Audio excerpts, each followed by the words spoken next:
I'm going to particularly focus on work that I've been involved in the last years, which has been about climate change and the way in which the construction industry has been addressing this, and particularly what we call in Europe nearly zero energy building.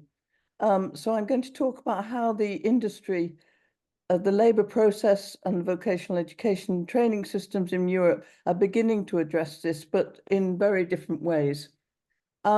These three contrasting pictures are worth taking into account.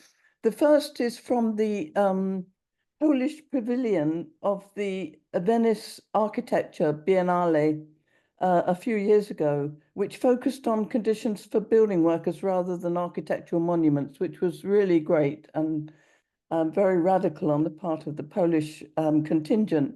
The second is we've been doing work on scaffolding, and this is a scaffolding screen from a building site in Dortmund, which says, for those who don't understand German, that people are foreigners somewhere or other, and racists are arseholes everywhere. So this really rather counters the picture of, particularly of scaffolders, I think. And also gives you something of a picture of how the posted workers' dilemma, which Gerhard has addressed, is being tackled by the industry in Germany. And finally, the solar systems are in the training centre in Italy. So, and Italy is quite advanced in many ways in trying to train for low energy construction. Can I have the next slide, Pierre-Luc? This gives, I mean, where the industry is particularly important in relation to climate change is that it's set to increase phenomenally. Unlike many other sectors, of course, particularly the coal, fossil fuel industries and automobile. And the next slide. So this is just showing just how much employment is going to increase. And this is to give you a picture of the problems that need addressing, in particular, the fact that many dwellings in Europe were built before 1945 and are generally hard to heat.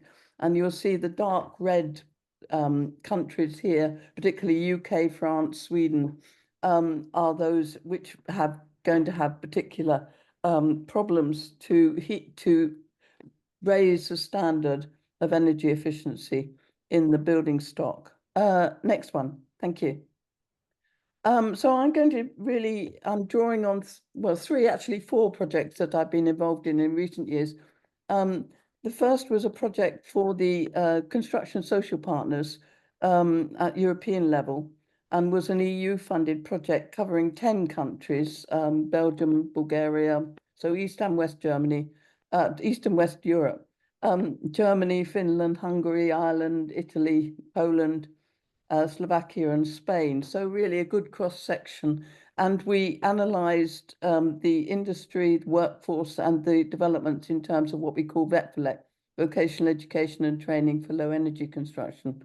And looked at criteria and the components of a core energy literacy curriculum and how occupational coordination could be improved to ensure energy efficient buildings and reduce what's called the performance gap. That's the gap between the design specification and what actually happens in practice, which can be a very big gap.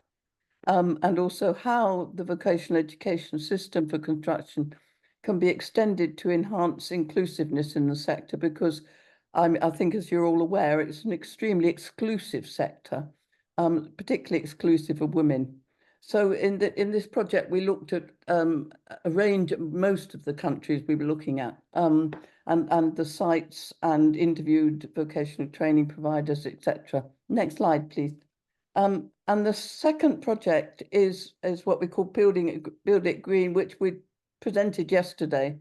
The team involved, we were responsible just for the European part, and it was coordinated by the Canadian building trade unions and was aimed at embedding climate literacy into the building trades, and identifying good practice examples, which we did in Europe, having interviews in Belgium, Denmark, Ireland, Sweden, and visiting several countries analysing the involvement of different stakeholders, particularly the unions and the state and the vocational education model. And also, of course, assessing whether equity and social justice are incorporated in efforts to reduce carbon emissions and energy consumption, because there's a strong argument to be made that in order for the industry to transform for low energy construction, the women need to be very much more involved, particularly as there's a larger percentage of women in more technical areas, and as low energy construction requires in many respects a much more qualified workforce. Next one. I should actually say that even before the Build It Green project with the Canadian building unions, I was heavily involved in a project based in York University in Ontario, which ran for many years in a very impressive program on adapting Canadian workplaces to climate change, in which we also had a European international dimension, which I was responsible for. But the final project is this one, which we're just bringing to an end, which has been on improving training, working conditions, and transforming the European scaffolding sector. So again, looking at working conditions and quality of vocational education in this particular area, and changes in work organisation that comes with new technologies, including robotization and digitalization, which, believe it or not, is quite advanced in some countries, especially countries like Denmark.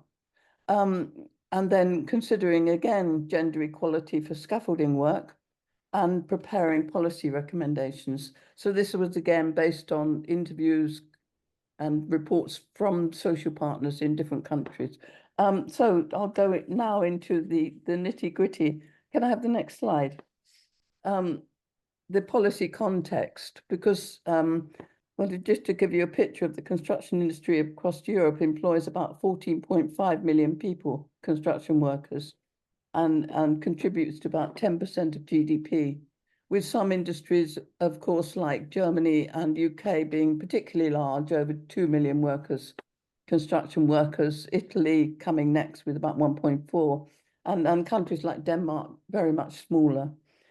So there's been an enormous impetus from the European Union to green the construction industry, because it's responsible for 40% of EU CO2 end-use emissions. And this has been particularly through something called the Energy Performance in Building Directive, which has been adapted and changed and revised over the years. And it's produced targets for energy efficiency through airtight building envelopes and on-site renewables, leading to what we call NZEB, nearly zero energy building. Plus, there's been an initiative in relation to developing a European Green New Deal, which first came out, introduced in 2019.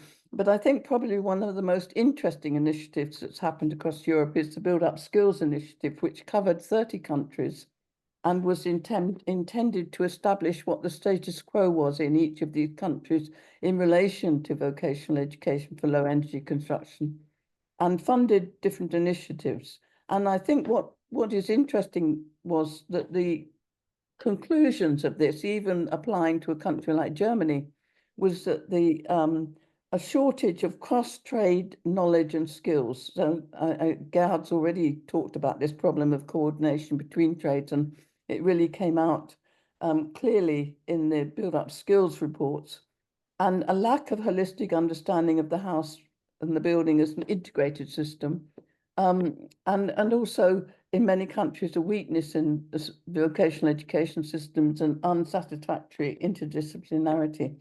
Can I have the next slide then? But I mean, there's an enormous discussion everywhere on just transition, which was a term, of course, introduced by the unions. It said it actually springs from Canada in the 60s, 70s. But just to say what a just transition is, which the unions, and including the construction unions, have jumped onto as the main way of transitioning to a green economy. First of all, it means decent work and employment rights, with the union role confined to what is possible within existing power relations. This is what is often termed ecological modernization approach to addressing climate change. And there's also more radical approaches which challenge property relations and green growth and the social and economic relations which have caused climate change in the first place, particularly through expanding public ownership and participatory democracy. And this is particularly argued by, for instance, by Trade Unions for Energy Democracy, which covers lots of countries based in New York. But I think probably the most helpful way to look at the transition is what was there was a book by Paul Hampton from 2015, which was about trade unions addressing climate change, where he classified three different approaches to this. One was market-based around things like carbon pricing, the assumption that skill shortages are simply met by increased demand, where labour is generally treated as a commodity. There's a high degree of specialisation and lengthy value chains. And the more usual approach, particularly of the unions, to climate change is what's called ecological modernisation. We're focusing on retraining, proactive investment, and this whole notion of just transition, but where labour is in many respects still a rather restricted agent. And then the third approach, and I'm going to try and apply this to the built environment if I can, is a radical transformation where integrated regulated energy supply, broad occupational capacities, and I think this applies particularly strongly in the construction area where there's definitely is a need of having very broad occupational profiles for each of the different occupations, high qualification levels, and where labour is an active agent. So if I can continue, I'll next slide. Thank you. I'll just say something about what all our work has shown is what is needed for low energy construction, much greater knowledge, how to eliminate things like thermal bridges, and using physics, so knowledge-based, more know-how, task-specific competencies that are needed for thermal competence and thermal performance that are not generally now, in many respects, in the curriculum. Transforming the vocational education system to, as I said, develop occupational capacity so that workers understand the overall project and the occupational interactions. Which means a much more comprehensive, high standard vocational education system, bridging this awful gap between professionals and operatives or construction workers. And creating career Germany has the advantage that there's equivalence between vocational and higher education, but many countries, including Britain, it's more like a class divide. And then integrated team working through regulating the subcontract train and direct employment. And finally, I think what is critical is involving and valuing labour. And this relates very much to the project we've been doing on climate literacy, which is really bound up with giving much more power, if you like, to the labour force. So this also, of course, involves including educationalists and women and ethnic minority groups, etc. So next slide. So with that background, I'll just talk now about the constraints on achieving this within the construction sector. Of course, there's very different approaches that we can identify in Europe, and also very different constraints. One being varying qualification levels, much more highly qualified, as Gerd has outlined, in Germany and Denmark, for instance, and rather low levels in countries like Italy and UK. Very varied vocational education models, which we can basically divide into three, one being social partner based, like Denmark, a dual system as in Germany, two much more employer-based systems that we find in, for instance, Ireland and UK. And different approaches. Now, I would kind of classify these different approaches to developing the skilled workforce as one being tailorist, that's training for particular skills, and relying on supervision. Of course, Taylor reckoned you needed one supervisor for every worker on his very task-based system, and where labour's very much a commodity, and at the other extreme, really on the premise that the system is developing labour potential and capacity, and the ability of workers to take responsibility for the work they're doing. So this in turn means a very different system of vocational education, one which depends much more on short courses and is short term, and one where NZEB is really mainstreamed and more long term, mainstreamed into the curricula generally and more long term. Next slide, please. So if we now summarize the labour constraints across Europe on transitioning to NZEB and upskilling the workforce, one, as Gerhard has also pointed out in his presentation, is this domination and mushrooming of small and micro firms. It's much less so, of course, in Germany, where there are still medium-sized firms, but it's particularly acute in countries like Britain, where about 97% of firms are small or micro. Significant self-employment, very high in UK and Italy, but actually Netherlands is now really almost overtaking in the number of self-employed construction workers, but very, very low in countries like Denmark, Germany, Belgium. Significant unregulated activity, so this is rather repeating what Gerhard has said. Declining employee engagement, and this is not surprising at all, because there isn't a work-based, if you've got lots of very small firms and self-employment, you don't have a work-based training infrastructure. And though this is probably declining the work-based training aspects, it's still rather essential for workers to actually experience what goes on sites. So we have severe skill shortages reported all over Europe, a reliance on a migrant workforce, recruitment crisis with this aging male-dominated workforce, very exclusive, and varying unionization levels, very high in countries, in the Scandinavian countries, but through, and regulation through collective agreements, but in countries like Poland, no real collective agreement. So, and working conditions, of course, can be hazardous with long hours, etc. Next slide. So I think this is just summarizing what we found in some of the countries, where you see that it's those countries like Belgium and Germany where you have more of a training infrastructure, where there's more medium-sized firms, for instance, and the proportion of self-employed is very much lower. That they're the countries where we see low energy construction elements mainstreamed into the curricula, and whereas in countries like Ireland or UK, very high self-employment, very low proportion of medium-sized firms. It's much more embracing vocational education for low energy construction, but often through short courses. Next one, or add-on modules, etc. So now I'll just try and apply this classification which Paul Hampton introduced, and particularly in terms of the ecological modernization strategies.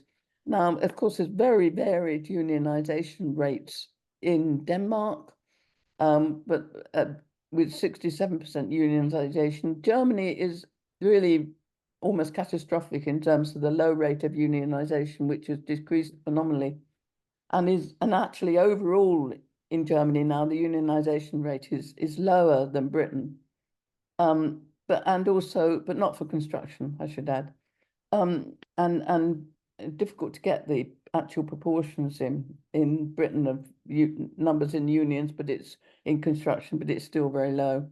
So generally, we find what an ecological modernization strategy, which is reflected in all these unions, is generally built on social partnership, with the UK being an exception in this, because it's been an employer-based system.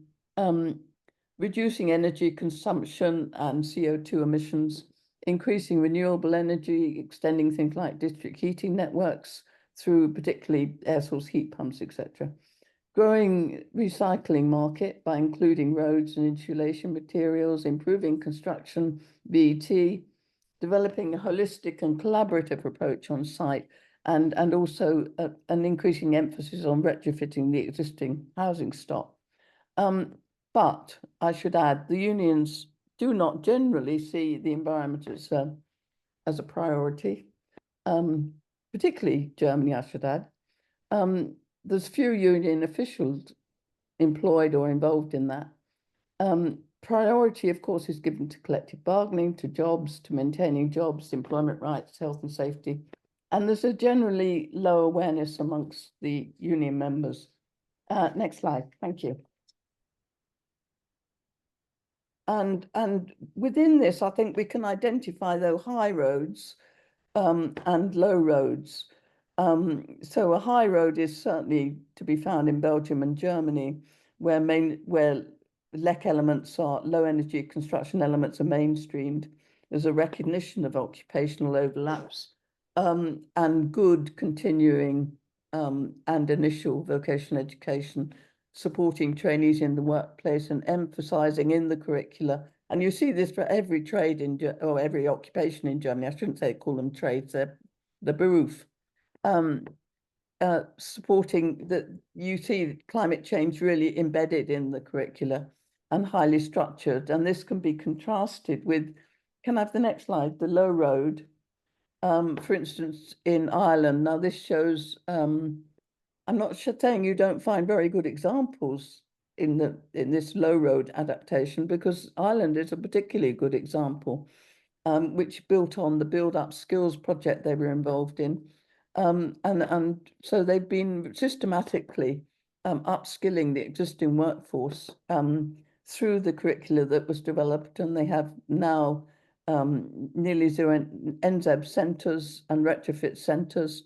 And the middle picture is a picture within one of the training centres of a mock house, and on the right is passive house, passive social housing, and on the left, workers going through one of the courses that they've developed, which is specific to different trades. Next slide. And now I mean, there are examples, though, which are quite inspiring, of radical transformation, and probably the most radical is in Italy, of course, with CGL. Now, their strategy, which was outlined some years ago now, is an end to the building of new homes, zero soil consumption, and a reduction in building on greenfield sites. So this is really a kind of very comprehensive view of what the built environment should be.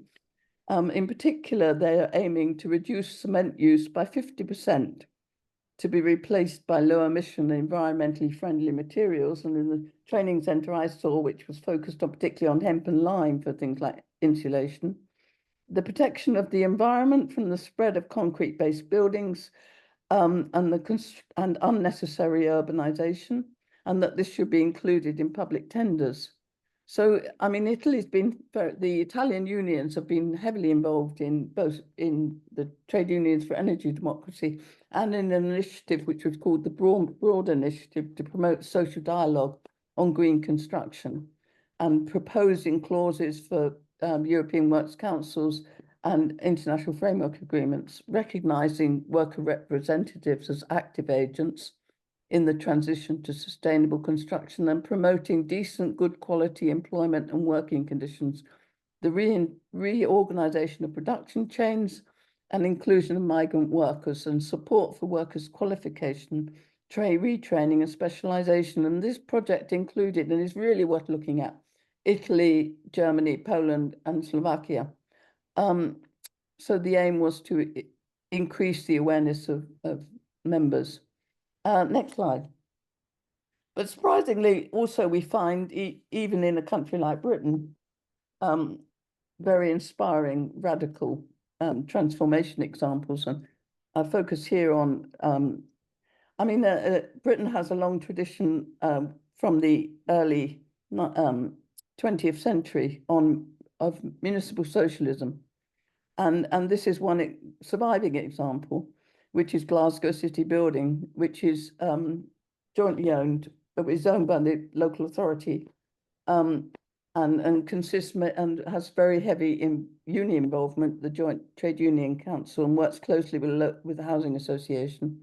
It employs 2,200 construction workers, regulates carefully the contract chain, and insists on direct employment. Very inspiring. It has a manufacturing arm which produces furniture for the social housing that's built, and that employs people. 60% have disabilities. It's highly unionized. It had a wonderful training centre, and builds green social housing. The top is what's called the Glasgow House, which is very low energy consumption, and focuses on green technologies, locally sourced materials, high level insulation and airtightness. And the Glasgow City Building is also responsible for repairing and maintaining all of Glasgow City Council buildings. So this is an example of what could be a model, if you like, certainly for Britain, of what could be done, because it has historically strong union involvement. The whole, what we call DLOs, direct labour organisations, which are the local authority building departments, have a strong tradition which stretches back over 125 years. It's a not-for-profit organisation, and of course it also has government involvement. So the next slide, I'm coming to an end, I hope. Yeah, 5 minutes, 5 minutes, Linda. Okay. So concluding, the challenges, well, it's obviously this weak unions, weakening vocational education systems, I think largely attributable to this lack of or declining work-based training infrastructure, fragmented construction labour process, which is also what Gerhard has highlighted, and it's a question of not just energy efficiency. This is another challenge, but zero carbon and climate change. And climate literacy, which is what we've been focusing on. So I think the implications are that to really address these NZ targets, it's incompatible with this fragmented Taylorist approach. How important it is to upskill the labour and have a much more comprehensive vocational education system and integrated labour process, and a proactive and holistic approach by the unions. Can I have the next slide? And the wider implications are that I don't think it's just about job creation and green jobs. In fact, I hate the term green jobs, but this really provides a chance to transform and improve employment and working conditions in construction. And because decent work is a necessity for carbon reduction.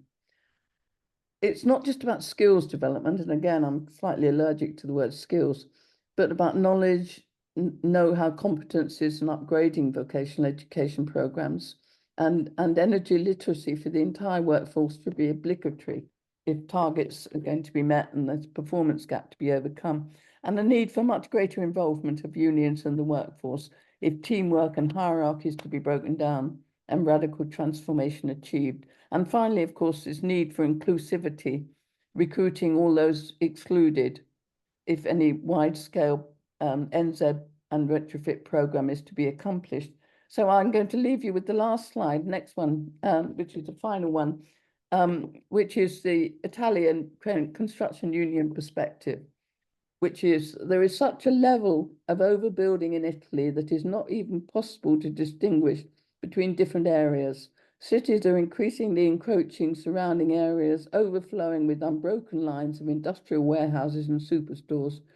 That is exactly why we need a new urban strategy capable of drastically reducing the consumption of land and the use of cement with the aid of tools and interventions that must be agreed upon and shared between the national government, region and local authorities. So with that, I'll finish. Thank you very much.